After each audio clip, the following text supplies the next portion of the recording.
ان کامیابیوں میں اس بیماری سے شفا پانے والوں کی تعداد میں اضافہ بطور خاص قابل ذکر ہے، اور اب تو شفا پانے والوں کی تعداد 2,19,658 ہو چکی ہے، جبکہ وزارت صحت کے اعلان کے مطابق ملک میں کورونا وائرس کے مزید 83 کیسز رجسٹر ہوئے ہیں۔ بیرون ملک سے آنے والے مسافروں میں سے 60 افراد اس بیماری سے متاثر بتائے گئے ہیں۔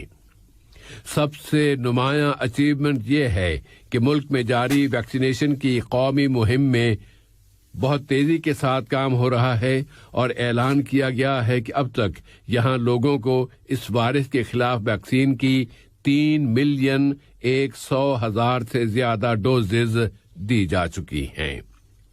پھر قطر کی جانب سے دنیا بھر میں کورونا کی عالمی وبا کے اثرات میں کمی لانے کے لیے قطر کی انسانی کوششیں بھی جاری ہیں۔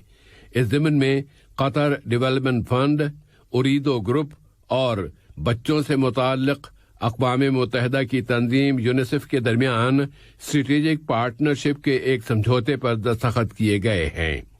اس سمجھوتے کا مقصد دنیا بھر میں کئی ملین بچوں کی زندگیاں بچانا اور اس عالمی وبا سے بچاؤ میں ان کی مدد کرنا ہے۔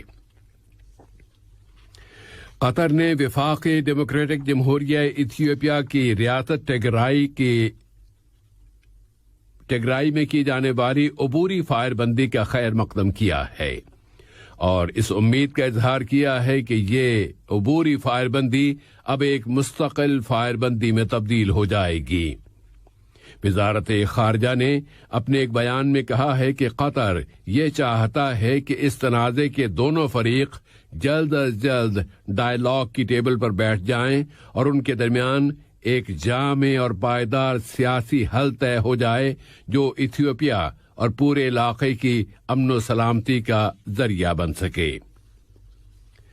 قابض اسرائیلی پولیس نے القدس میں سلوان قصبے کے اندر ڈٹے ہوئے 10 فلسطینی باشندوں پر اپنی جارحیتوں کا سلسلہ جاری رکھا ہوا ہے۔ یہ فلسطینی اس قصبے کے محلے البستان میں 10 مکانوں کو مسمار کر دینے کے فیصلوں کے خلاف احتجاج کر رہے ہیں۔ اسرائیلی انتظامیہ نے وہاں ایک فلسطینی دکان کی عمارت کو مسمار کر دیا ہے، جس کے بعد قابض پولیس کے ساتھ جھڑپیں شروع ہو گئیں۔ فلسطینیوں کا کہنا ہے کہ وہاں کے حکام شہر میں تعمیرات کے پرمٹس کے اجراء کے معاملے میں ان کے ساتھ امتیازی رویہ برت رہے ہیں۔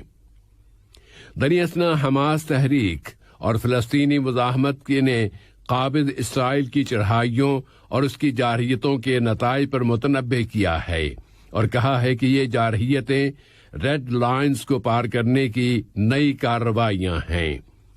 ادھر اقوام متحدہ کے سیکرٹری جنرل انتونیو گٹریش نے مشرقی القدس کے قصبے سلوان میں عمارتوں کو مسمار کر دینے کی کارروائیوں پر اپنی گہری تشویش کا اظہار کیا ہے۔ انہوں نے اسرائیل سے مطالبہ کیا ہے کہ وہ یہ کارروائیاں بند کر دے اور بین الاقوامی انسانی قانون کی پابندی کرے۔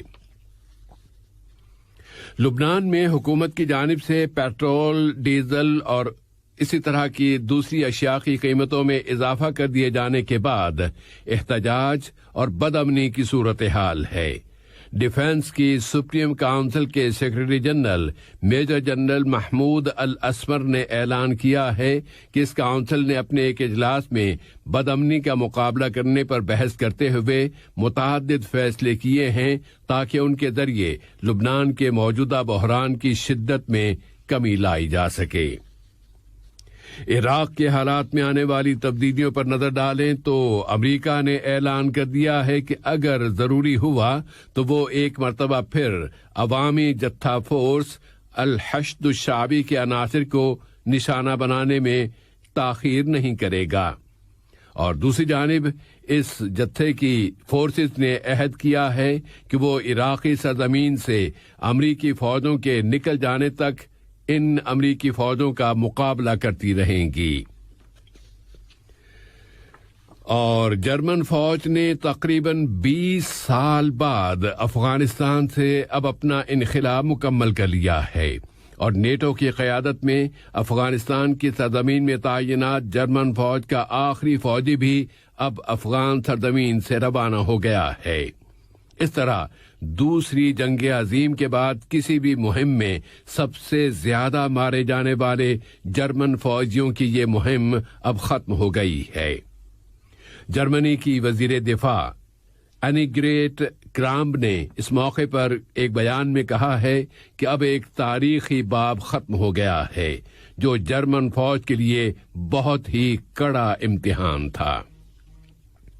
آج کا یہ نشریہ ختم ہونے سے قبل اہم خبروں کا خلاصہ ایک مرتبہ پھر پیش خدمت ہے۔